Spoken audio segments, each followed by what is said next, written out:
ಬೇರೆ ಬೇರೆ ಸಂದರ್ಭದಲ್ಲಿ ರಾಜಕೀಯವಾಗಿ ನನ್ನ ಜೊತೆಗೂ ಒಳ್ಳೆ ಒಡನಾಟ ಇದೆ.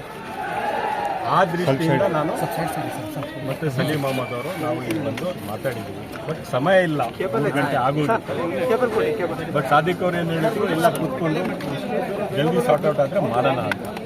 ಈಗ ಹೇಗೋ ಸಮಯ ಆಗೋಗಿದೆ ಸರ್. ಅವ್ರು ಏನು ಹೇಳ್ತಾರೆ ಅಂದ್ರೆ, ಬೆಳಗ್ಗೆಯಿಂದಲೂ ಕೂಡ ನಾನು ಯಾರು ಸಂಪರ್ಕ ಮಾಡಿಲ್ಲ, ಮೇನ್ ಲೀಡರ್ಸ್ ಬೇಗ ಬರ್ತಾರೆ ಮಾಡ್ತಾರೆ ಅಂದ್ರೆ ಇಷ್ಟು ನಮ್ಮ ಕಡೆಗಣನೆ ಮಾಡಿದ್ದಕ್ಕೆ ನಮ್ಮ ಸಮಾಜದಿಂದ ಈ ಬಾರಿ ಎಲೆಕ್ಷನ್ ನಿಂದಿರಿ ಅಂತ ಹೇಳಿದ್ರೆ ಜಾಸ್ತಿ ಆಗಲ್ಲ.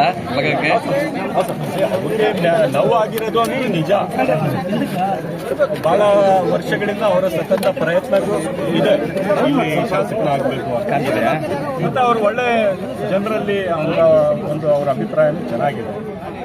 ಮತ್ತು ಅವ್ರು ನಮ್ಮ ಕುಟುಂಬದ ಸದಸ್ಯರು.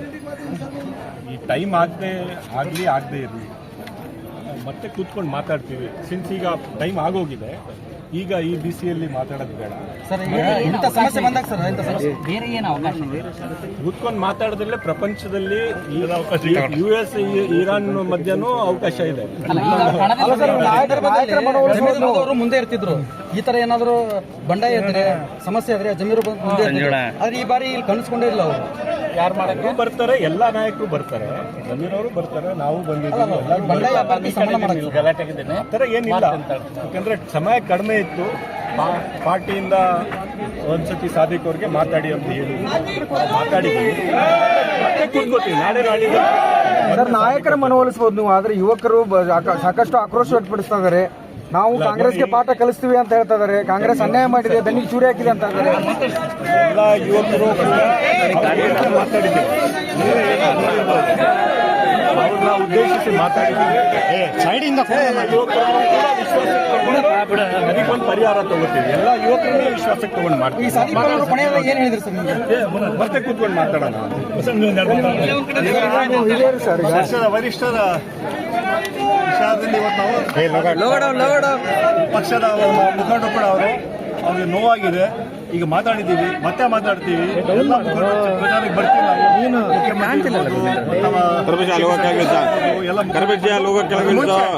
ಮುಖ್ಯ ಶಿವಕುಮಾರ್ ಬರ್ತಾರೆ, ಸಿದ್ದರಾಮಯ್ಯ ಬರ್ತಾರೆ, ಎಲ್ಲ ಬರ್ತಾರೆ. ಮತ್ತೆ ಅವ್ರನ್ನ ಕರೆಸಿ ಮಾತಾಡ್ತೀವಿ. ಈ ಸದ್ಯಕ್ಕೆ ಅವ್ರಿಗೆ ಸ್ವಲ್ಪ ನೋವಾಗಿದೆ ಅನ್ನೋ ಒಂದು ಕೊನೆಗೆ ಅವ್ರಿಗೆ ಹೇಳ್ಬಿಟ್ಟು ಮುಂದಿನ ದಿನಗಳಲ್ಲಿ ಅವರಿಗೆ ಸರಿ ಮಾಡುವಂತಹ ಪ್ರಾಮಾಣಿಕ ಪ್ರಯತ್ನ ಮಾಡ್ತೀವಿ. ಅದರಿಂದ ಅದೇನು ತೊಂದರೆ ಇಲ್ಲ. ಸದ್ಯಕ್ಕೆ ಇವತ್ತು ನಾವು ಬಂದಿದ್ದೀವಿ. ನಮ್ಮ ಧರ್ಮ, ನಮ್ಮ ಕರ್ತವ್ಯ ಇವತ್ತು ಭೇಟಿ ಮಾಡೋದವ್ರಿಗೆ ಮನವಿ ಕೂಡ ಮಾಡ್ಕೊಂಡ್ವಿ. ಆದರೆ ಅವರು ಭಾವನೆಗಳಿಂದ ಒಳಗಾಗಿದ್ದಾರೆ. ನಾವು ಬರುವಾಗ ಸ್ವಲ್ಪ ಲೇಟ್ ಆಯಿತು ಬರುವಾಗ. ಅದರಿಂದ ಮತ್ತೆ ಅದು ಚರ್ಚೆ ಮಾಡ್ತೀವಿ. ನಮಗೆ ಸಂಪೂರ್ಣ ವಿಶ್ವಾಸ ಇದೆ ಅವರು ಕಾಂಗ್ರೆಸ್ ಪಕ್ಷಕ್ಕೆ ಶಕ್ತಿ ಕೊಡ್ತಾರೆ ಅಂತ. ನಾವು ಎರಡು ದಾವಣಗೆರೆ ಕೂಡ ಗೆಲ್ತೀವಿ, ಮತ್ತೆ ನಮ್ಮ ಬಾಗಲಕೋಟೆ ಎರಡೂ ಗೆಲ್ತೀವಿ. ಈ ಚುನಾವಣೆಯಲ್ಲಿ ನಮಗೆ ನಮ್ಮ ಗ್ಯಾರಂಟಿ ಶ್ರೀರಕ್ಷೆ ಸಾದಿಕ್ ಪೈಲವರಿಗೆ ಮನವೊಲಿಸೋದಕ್ಕೆ ಮಾಡ್ತಾರೆ. ಅಲ್ಪಸಂಖ್ಯಾತ ಯುವಕರು ಈಗ ನೀವು ಬಂದಾಗ ಗೋಬ್ಯಾಕ್ ಅಂತಂದ್ರು, ನಮಗೆ ನೋವಾಗಿದೆ, ಕಾಂಗ್ರೆಸ್ ಅನ್ಯಾಯ ಮಾಡಿದೆ ಅಂತಂದ್ರೆ ನೀವೇ ನೋಡಿದ್ರಿ. ನೀವು ಬಂದಾಗ ಗೋಬ್ಯಾಕ್ ಅಂತಂದ್ರು. ಈಗ ಕೆಲ ಭಾವನೆಗಳಿಂದ ಆಕ್ರೋಶದಿಂದ ಮಾತಾಡ್ತಾರೆ. ಇದು 40 ವರ್ಷ ನಾವು ನೋಡಿದ್ದೀವಿ, ಎಲೆಕ್ಷನ್ಗಳನ್ನ ನೋಡಿದ್ದೀವಿ.